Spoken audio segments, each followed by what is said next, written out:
Hello guys, নমস্কার সবাইকে। আজকে আমি দেখাবো আপনাদের কাটোয়া সাব ডিভিশন স্পোর্টসের যে সুব্রত কাপ টুর্নামেন্ট হয় তারই দায়ার হাই স্কুলের একটি টিম ফটো। তো আমরা উইন করেছি সব ম্যাচে, ফাইনালে উঠেছি। ফাইনালে সুদপুর হাই স্কুলের সঙ্গে আমাদের খেলা পড়েছিল। তো আমরা হেরে গেছি এখানে 1-0 বলে। তবে রানার সই পেয়েছি, দেখো ট্রফিটা আছে। ও আমি লাল রঙের জার্সি পরে আছি, যেটা দেখতে পাচ্ছ, হাতে গ্লাভস ধরে লাল রঙের জার্সি পরে। কিন্তু আমি ও আমাদের আমরা খেলার দিন খুবই আনন্দিত আনন্দিত বোধ করেছি। আমি ছিলাম, সুভাষিস ছিল। আর মাঠটা খুবই সুন্দর। স্টেডিয়াম, এটা হচ্ছে আমার খেলাটা হয়েছে কাটোয়া ভারতী ভবন স্টেডিয়ামে।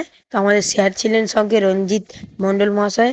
তিনি আমাদের নিয়ে গেছিলেন, দেখতে পাচ্ছ নীল রঙের ও লাল রঙের জার্সি, মানে আমি পড়েছিলাম। ও আমাদের এই নীল রঙের জার্সি পরে আছে, উনি আমাদের স্যার।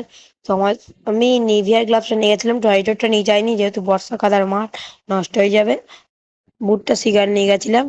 তো তোমরা একটু অ্যাডজাস্ট করে নিও, আমার সঙ্গে সবাই আছে তো, এইটুকুই।